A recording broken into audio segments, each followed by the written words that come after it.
Of course, this is from the Science of Mind Daily Guides. I don't know if I mentioned it, but I think I mentioned it yesterday. I'm going to actually try to I'm going to take a photograph of the Science of Mind magazine, maybe the Daily Guides section, and use that as a virtual background. And let's see how that goes. So, as I mentioned to some of you earlier, what you see behind me is actually taken from the Facebook page of Creative Life Spiritual Center. And it's between the two buildings there, the two-story building. And I'm never sure whether it's to your left, my left. Actually, to me, it looks like it's to my right. And the one-story building, which is our sanctuary, is to the left. And the one that's got the porch coming out there is the one-story building. So anyway, so I think there's one of the trees is missing now, actually, because we get storms around here. So apart from that, everything else is pretty much there. So who knows? Next time you may actually be seeing the Science of Mind magazine instead of the picture between the buildings. So there we are. So with that, let's move on.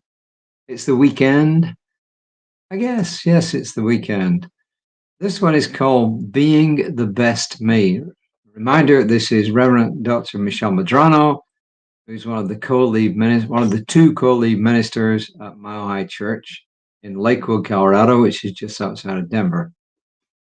First quote is from someone everyone's heard of, Dr. Martin Luther King Jr., and he says, be the best of whatever you are. Be the best of whatever you are.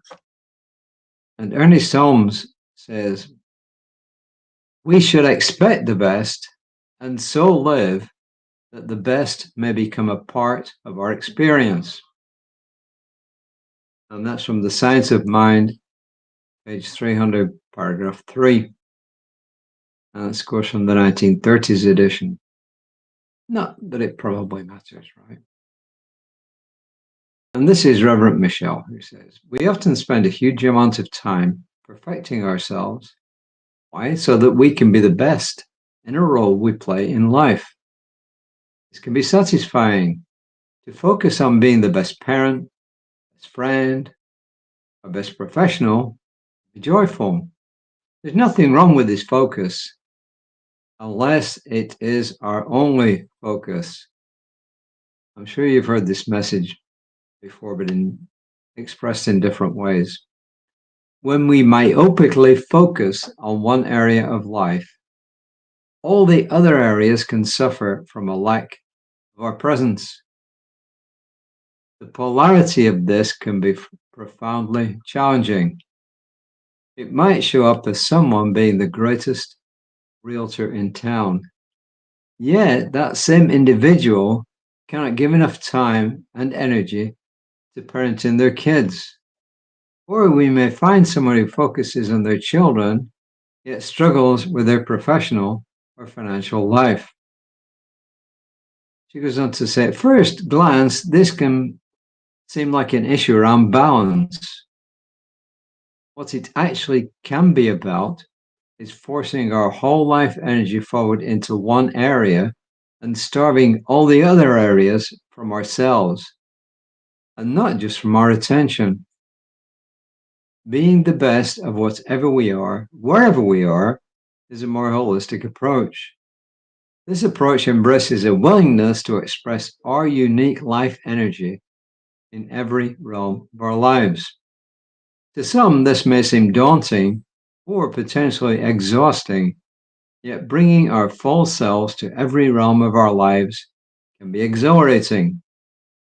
Maybe the Hokey Pokey song was right after all, that when we bring our whole self in, that's what it's really all about. I took the whole self in, etc., etc. I'm not going to sing it, obviously.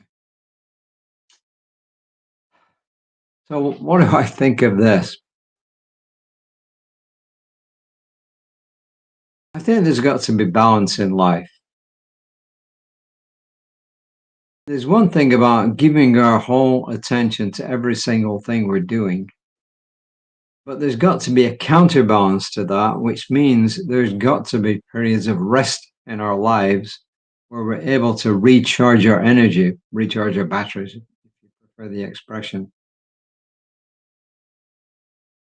Because going all out in every single thing we do can be exhausting, as she says. So you need periods of rest to make up for this.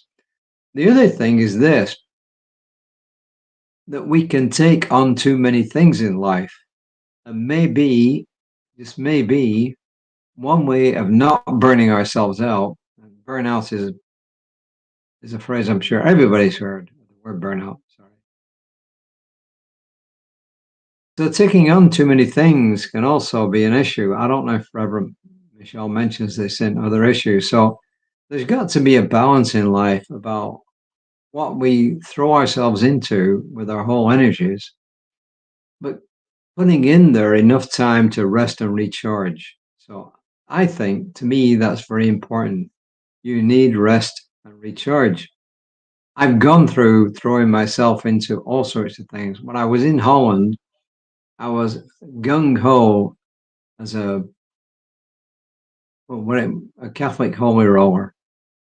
I was gung ho at teaching Catholic religion. I was gung ho at my work.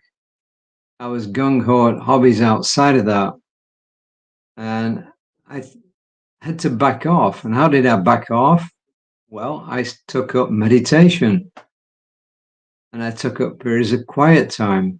So I didn't end up burning out. So one way to actually balance this out, which I'm sure Reverend Michelle would totally agree with, is to set aside those times when effectively we do nothing. We recharge our batteries. You know, you cannot keep using your phone, mobile phone, all the time without recharging it. However good it is, its battery is going to run down. And I think it's the same with us. At some stage, if we don't recharge our energies, we suffer from burnout. So yes, be the best you can at whatever it is that you're doing. And two things, don't take on too much because that can cause burnout, and make sure that you give yourself enough time to actually recharge your batteries. So that would be my summary for this. Yes, go all out at everything you do, but at the same time, don't take on too much and give yourself plenty of time to recharge your batteries. And it fits in. Today, I'm the best version of myself in every realm of my life. Today, I am the best version of myself in every realm of my life. And that includes taking out time to rest and relax and to recharge your batteries. So that is my message for today. That is my message going into this weekend. And it will be tomorrow when I come back about 5 o'clock. In the meantime, at 9:15 tomorrow morning, Central Time, on Creative Life Spiritual Center's Facebook page, you can tune in to Reverend Lisa, my colleague. We kind of counterbalance each other. We pick different things to read from, and we have slightly different messages, but it always boils down to one thing at the end of the day. You need to take care of you before you can take care of other people. So that's it. So until next time. Oh, if you live in this area, you're probably grateful that we get a storm or storms that roll through. I don't know about you, but our grass and our plants needed water. Even though I water them regularly, there's nothing like rainwater coming down on them to recharge them. So they need to recharge their batteries too. So until next time, namaste.